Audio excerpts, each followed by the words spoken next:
सियासत है वहाँ। देखो, ये तो एक सच्चाई है कि भाजपा आज देश के लिए, महाराष्ट्र के लिए, मुंबई के लिए धोखा बन चुकी है।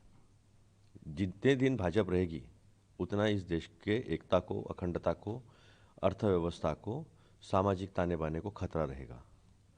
लेकिन क्या प्यादा राजा के आगे जाकर निर्णय ले सकता है? आह्वान तो भास्कर यादव जी ने कर दिया, लेकिन सच्चाई ये भी है कि प्यादा राजा के आगे जाकर निर्णय नहीं ले सकता। ये भी उतनी सच्चाई है, क्योंकि ये शिंदे अपनी प्रतिमा से, अपने काम से थोड़ी नेता बने हैं। Shinde is an a placement, is just a placement by BJP. और महाराष्ट्र की राजनीतिक संस्कृति खराब करने का श्रेय जैसे देवेंद्र फडणवीस को जाता है, उतना अमित शाह जी और मोदी जी को भी जाता है कि इन लोगों ने तोड़फोड़ की है और अब तक न्यायालय ने उसमें निर्णय नहीं दिया है। तो लोकतंत्र जो है वो न्यायालय के सीढ़ियों पे पड़ा हुआ है महाराष्ट्र के बहाने। और इसीलिए इस तरह की परिस्थितियां जो है वो पैदा हुई है, नहीं तो बीजेपी ताउम्र महाराष्ट्र में जीत नहीं सकती। महाराष्ट्र में एक बिहार भवन का निर्माण हो रहा है 30 मंजिला, लेकिन उस पर सियासत इसलिए शुरू हो गई क्योंकि एमएनएस के नेता जो है कह रहे हैं कि हम इसका निर्माण नहीं होने देंगे। कुछ लोग विकास की राजनीति कर नहीं सकते, मौका मिलने पर भी विकास के नाम पर शून्य है।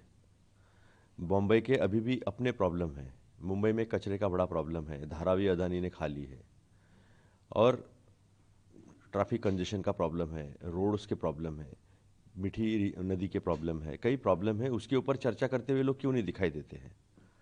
ये राजनीति 60 के दशक से चलती आ रही है और उसे फिर से जीवनदान देने की कोशिश की है। तो मेरे ख्याल से अब सबको जवाब मिल गया होगा कि क्यों कांग्रेस नहीं थी वहाँ। सबका है महाराष्ट्र, पूरा देश जो है वो सबका है, मुंबई भी सबकी है।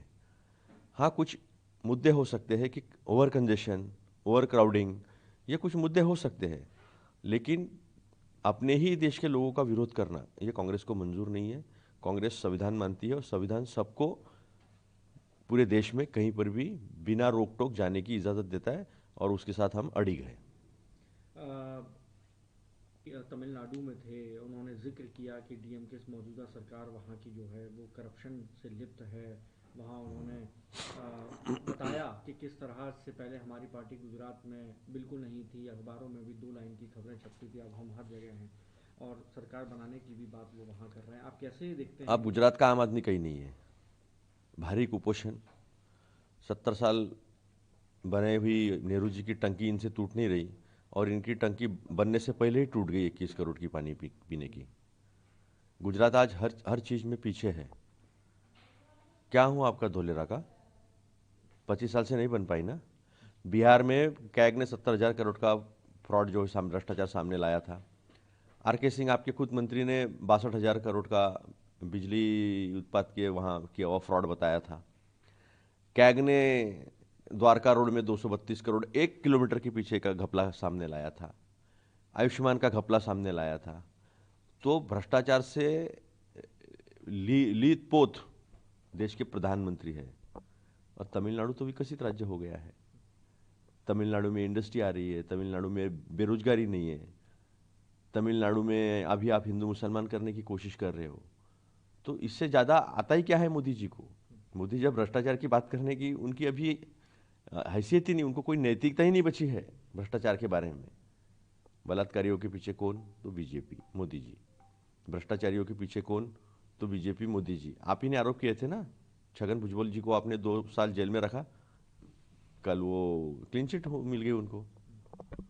तो ये जो चाल चरित्र चलन जो है बीजेपी का और मोदी जी का, वो स्पष्ट तरीके से सामने आ गया है। उद्धव ठाकरे कह रहे हैं कि शिवसेना पार्टी जेपी चाहती है कि वो ख़त्म हो जाए, वो कभी ख़त्म नहीं हो सकती। ये तो लोगों ने बता दिया ना। इन्होंने उनके 63 पार्षदों को तोड़कर ले गए, केवल 9 जीते उनमें से, केवल 29 आए, कांग्रेस के भी 24 आए फिर। और शिवसेना उद्धव बाला साहब ठाकरे के 65 पार्षद चुन कर आए, और 40 पार्षद, कुछ 100, कुछ 50, 500 ऐसे वोटों से गिरे हैं। तो ये तो स्पष्ट दे दिया, संकेत दे दिया कि ओरिजिनल शिवसेना किसकी है, तो वो यूबीटी उद्धव बाला साहब ठाकरे की है। ये बॉम्बे के जनता ने कॉल दे दिया है। शशि थरूर कल केरल की मीटिंग में शामिल नहीं, हुए। मुझे उसके बारे में कुछ जानकारी नहीं है।